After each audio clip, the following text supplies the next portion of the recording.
if you ask 3 different Italians how to make an eggplant parm, you probably get 3 different answers because, you know, everybody has their own way of making this. Today I'm going to show you how to make mine. I'm not going to tell you how to make it. I'm going to tell you kind of what I look for. And especially in eggplant parm, I like when it's crispy on top, not too cheesy, not overly saucy, just like packed in there with a lot of flavor. So today I'm going to show you how to make my version of a good Parmigiana. So the first thing you're going to need is some eggplants. And I have a few eggplants over here, 3. You don't really need that many to fill up a whole tray. So we have a few eggplants, and what we're going to do first is slice them up. And you could choose how you want to slice them. You could slice them in discs, or you can go long ways, but I prefer long slices of the eggplant because when you cut into it in the tray, it kind of keeps the pieces nicer. Maybe that makes sense. But if you go in with discs and you have discs everywhere, it kind of gets a little messy. I mean, it's messy anyway. So first thing we're going to do is slice these up. We'll cut off the end. And what I like to do is stand this up and then kind of work the slices this way. That way you can kind of see how thick or thin you're going. You really don't want them too thick, but you also don't want them too thin. So just kind of use your eye and judge it. It starts to get a little tricky over here. That looks good. And then this piece right here, you could go this way on it, kind of like filleting it. And once you have all the eggplant sliced up, we're going to salt it. So I've made eggplant parm without salting it, and I've made it with salting the eggplant. And what I find is that when you salt it, it tastes a little better. So we're just going to put a layer of salt down on this tray. I have a cloth here. And I'm using a real thick, coarse salt. And we're going to put a layer of eggplant in here. Kind of layer it in there. And this is the way my grandmother used to do it with a cloth, but we kind of have a small cloth. So what we're going to do now is we're going to put some more salt on top of this. You can kind of see the size of the salt here. It's really coarse. And then we're going to get some paper towels and we're going to put layers in here. So we'll put that right there. And then we'll repeat the same process, a little salt here. Another layer of eggplant. And we're really just going to repeat this, you know, all the way to the top. So we'll add a little more salt here.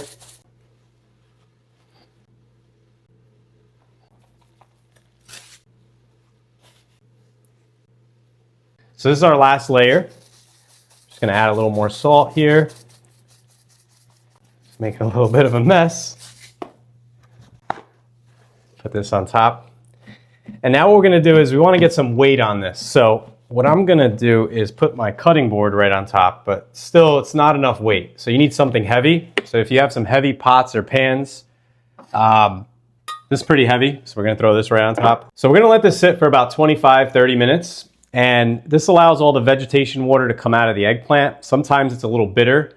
So this is really a good step. And for me, this is really what makes the eggplant parm really good because you remove some of that moisture, so it allows it to be, like I said in the beginning of the video, more drier in a sense, not so watery. I don't do this all the time. I only do this for the eggplant parm, but like if I'm making caponata, I wouldn't salt the eggplant. But for this, you know, if you're making eggplant parm tray, it's usually like a celebration with the family. You want it to be the best. So definitely don't skip this step. It might take your recipe to the next level. So while that's sitting, we're gonna let this sit here. And we're going to start making a sauce. And we're really going to go for just a simple sauce, just tomato, basil, garlic. And before I just start jumping into making the sauce, let me talk about what we're doing here. We have passata. This is just a tomato puree. And then I have these Datterini. Gives a little chunkiness to the sauce, so it gives some texture. So you have a can of texture and a can of smooth sauce, I like to say. So we're going to mix these two. So we're going to go in with a little olive oil. We'll go in with a few cloves of garlic. All right, and once you smell it, we'll add in some tomato passata. And a can of the Datterini. Give this a little mix here. We'll season this up with a little salt, some pepper, and some fresh basil. Mix this up. We're just going to let this cook on low like 20 minutes. See these tomatoes in here? Eventually they'll get squashed. So we'll just let this simmer. So this has been sitting for about 30 minutes. So we're going to take off the weight here. Rid of that. You can see that these paper towels absorbed a lot of the moisture. And what we're going to do is just pretty much just rub the salt, any excess salt, off the eggplant. We're not going to rinse these under water or anything like that.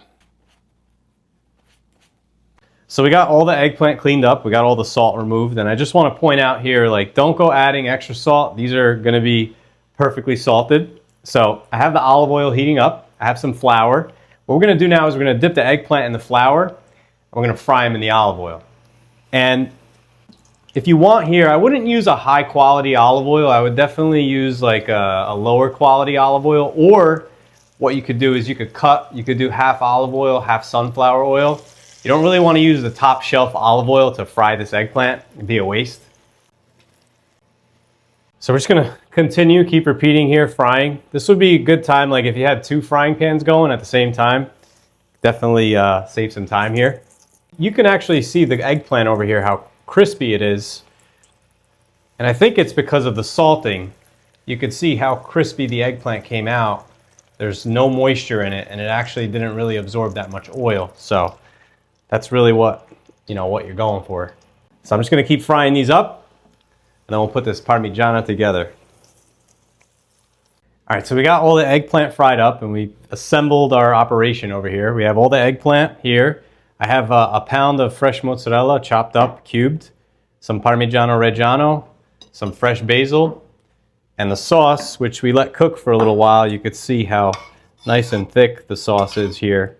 So the little tomatoes fell apart, and it's nice and thick.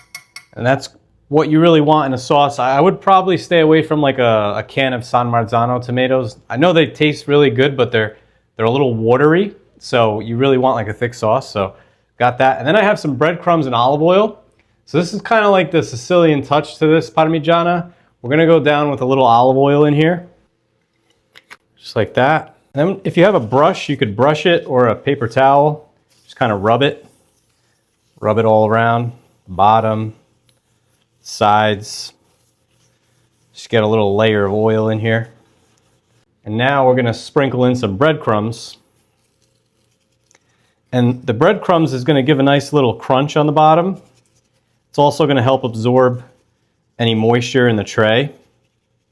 So it's like a Sicilian trick right here. I'm going to lift this up, and we'll kind of shake it around.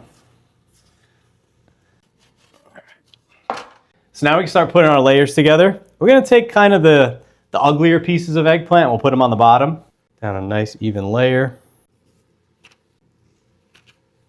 Squeeze one in here. All right, so that looks pretty good. We're going to go in with some sauce.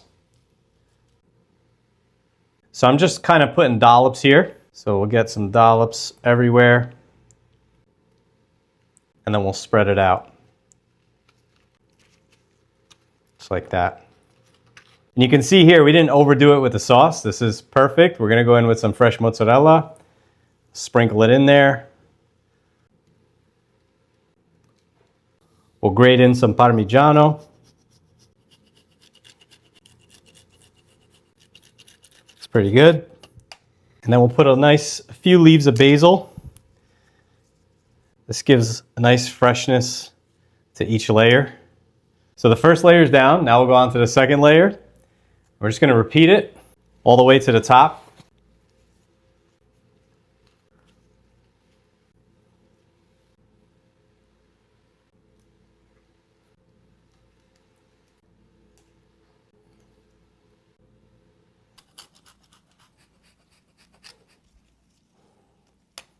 So now we're going to go on to the top layer. So you want to make sure you have enough eggplant for that top layer to cover it good. So we're just going to add this eggplant in here, get it nice and sealed on the top. I think we just made it. All right, so I'm going to press this down a little bit.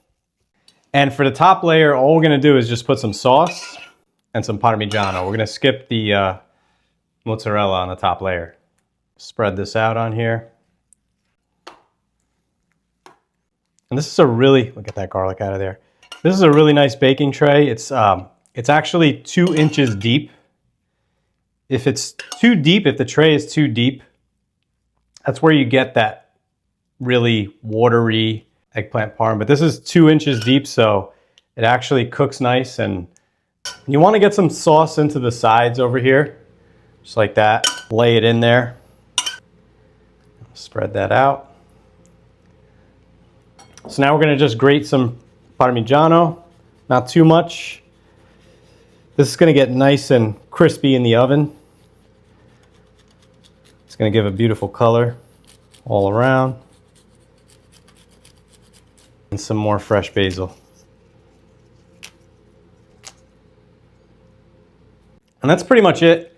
You know, not a lot of sauce, not a lot of cheese. We just made it.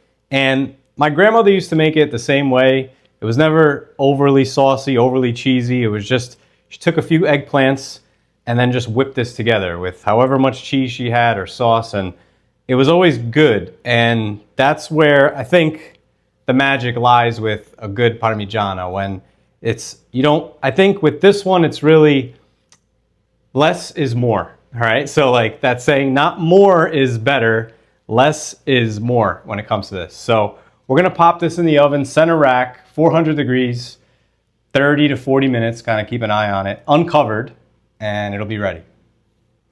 So we cooked it for about 40 minutes, and here it is. All right, so you want to cut into this, but you definitely want to let it sit for like 15, 20 minutes, let it set, kind of like a cake.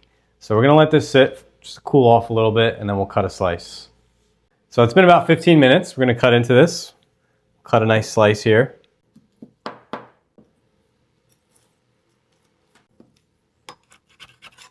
And make sure the sides are not connected there.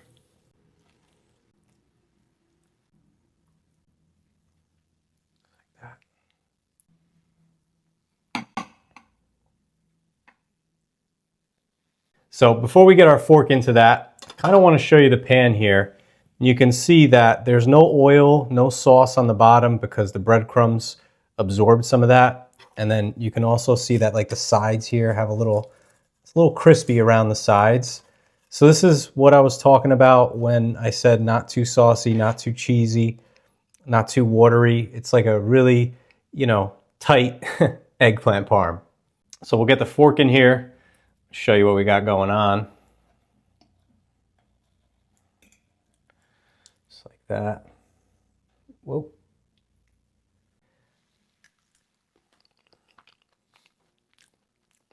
It's really good.